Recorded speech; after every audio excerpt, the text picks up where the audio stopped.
Dua kisah tragis yang menimpa TKW yang kerja di Singapura yang dibunuh oleh kekasihnya sendiri. Simak kisah selengkapnya di Wawan Kelayapan. Wawan Kelayapan, Wawan Kelayapan, Wawan Kelayapan, Wawan Kelayapan. Yuk bahas dua kasus yang menimpa para TKW yang bekerja di Singapura. Sebenarnya kasus ini sudah terjadi lumayan lama ya. Beberapa tahun yang lalu, kali ini aku cuma mau ngangkat kisahnya lagi buat jadi pembelajaran buat kita semua yang sedang kerja di luar negeri ya. Ini khususnya buat para TKW yang ada di Singapura agar lebih berhati-hati dalam menjalin hubungan bersama kekasihnya yang kebanyakan dari warga India dan warga Bangladesh ya. Ya, sebelum kita lanjut ke kisahnya, bagi teman-teman yang belum subscribe, diklik aja tombol subscribe-nya dulu. Terus dibunyikan tombol loncengnya agar setiap kali ada update video terbaru dari aku, teman-teman semua dapat notifikasinya ya. Ini kasus yang pertama, ini ada yang bernama Ahmad Salim, 31 tahun, berpacaran dengan Nurhayati Wartono Suroto, 34 tahun, warga Desa Kenanga, Kecamatan Sindang, Indramayu. Mereka telah berpacaran selama 6 tahun dan hendak menikah. Ahmad tak terima diputus oleh pacarnya dan kemudian menghabisi pacarnya di sebuah hotel. Kisah ini bermula saat keduanya bekerja di Serangoon, Singapura dan memulai kisah asmaranya pada Mei 2012. Selanjutnya mereka bertunangan di sebuah pesta pada 2017 dan kemudian berencana untuk menikah pada Desember 2018. Tapi di sisi lain, Nurhayati kemudian mulai melirik pria lain, seorang tukang ledeng Bangladesh bernama Samin Samizur Rahman pada pertengahan 2018 yang ditemuinya 1 bulan sekali. Jadi ini masih berhubungan dengan Ahmad, tapi hubungan lagi dengan satunya lagi ya. Ahmad kemudian mencurigai Nurhayati telah berselingkuh dan korban mengaku telah berkencan dengan pria lain. Ahmad sakit hati setelah mengetahui perselingkuhan yang dilakukan oleh kekasihnya sehingga meminta ibunya untuk menjodohkannya, mencarikannya istri. Kemudian ibunya mengiyakan dan menemukan seorang wanita dan akan menjodohkannya pada sebuah pernikahan yang diatur pada Februari 2019. Tapi sebelum pernikahannya terjadi, beberapa bulan kemudian, Ahmad dan Nurhayati mulai rujuk dan berdamai hingga kembali berkencan. Jadi ini masih di 2018 ya, mereka balikan. Namun mereka kembali bertengkar karena Nurhayati ketahuan selingkuh lagi. Saat berada di kamar hotel, spontan Ahmad menutup mulut Nurhayati dengan handuk karena emosi ketahuan bahwa Nurhayati selingkuh lagi. Namun akhirnya Ahmad melepaskan Nurhayati setelah dia meronta dan melawan. Pada akhir tahun 2018, Nurhayati mulai berhubungan lagi dengan seorang pria bernama Hanifah Muhammad Abu yang dikenalnya di platform media sosial Facebook. Nurhayati kemudian memutuskan untuk memilih kekasihnya yang baru dan meninggalkan Ahmad dan memutuskan Ahmad pada tanggal 9 Desember 2018. Nurhayati memberitahu kepada Ahmad bahwa dia telah memiliki pacar baru dan dia menyuruh Ahmad untuk kembali ke Bangladesh untuk menikah dengan pilihan ibunya Ahmad. Selanjutnya Ahmad karena tidak terima diputus, dia mengajak bertemu pada 23 Desember. Namun Nurhayati menolak dan bertekad untuk memutuskan hubungan melalui telepon dan menolak untuk bertemu. Ahmad lalu membujuk Nurhayati dan memintanya kembali bertemu dengannya setelah 7 hari, tanggal 23 tadi ya. Jadi pada tanggal 30 Desember mereka janjian untuk ketemu di Hotel Golden Dragon di 61 Westerhout Road di Geylang, kamar 81. Selanjutnya mereka bertemu pada 30 Desember di hotel yang telah disepakati sebelumnya ya, di daerah Geylang. Dan di hotel itu terjadi percekcokan karena Nur Hayati tetap memilih pacarnya yang baru dan ingin memutuskan Ahmed. Ahmed tidak terima dengan keputusan Nur Hayati karena Nur Hayati tidak mau menerimanya kembali sebagai kekasihnya ya, dan lebih memilih kekasihnya yang baru. Akhirnya Ahmed mengancam akan membunuh Nur Hayati jika Nur Hayati tidak mau memutuskan pacarnya yang baru atau mengakhiri hubungan dengan pacarnya yang baru ya, dan balikan pada Ahmed. Setelah Nur Hayati menolak untuk memutuskan pacarnya yang baru dan balikan ke Ahmed, akhirnya Ahmed gelap mata dan melakukan pembunuhan secara brutal terhadap Nur Hayati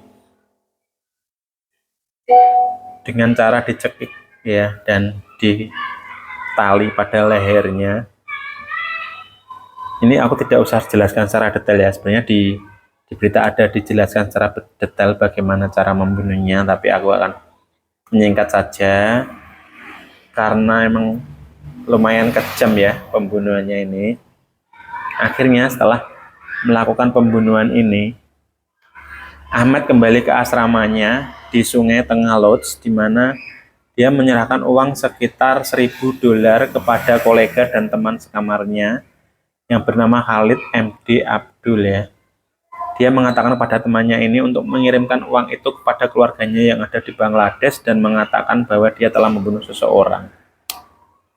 Dan jenazah Nur Hayati kemudian ditemukan sekitar paginya ya, sekitar pukul 10:15 oleh resepsionis hotel.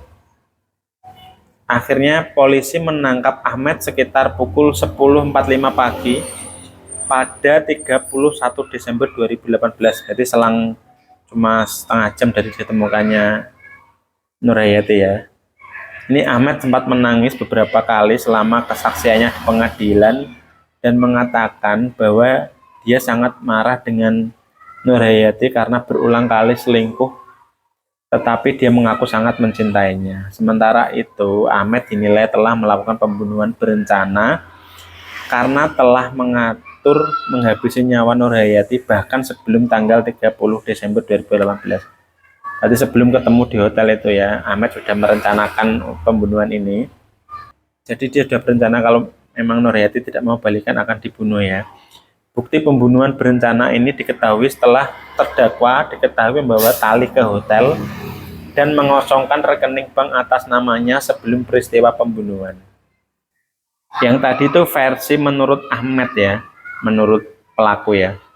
Dan ini versi menurut ibunya Nur Hayati, Ibu Warsem. Jadi menurut Ibu Warsem itu, Nur Hayati ke hotel itu karena ingin melunasi hutangnya. Sebelumnya Nur Hayati itu punya hutang 10 juta dan sudah dibayar 5 juta. Jadi masih kurang 5 juta dan ingin ketemu dengan Ahmed untuk melunasi kekurangannya yang 5 juta itu.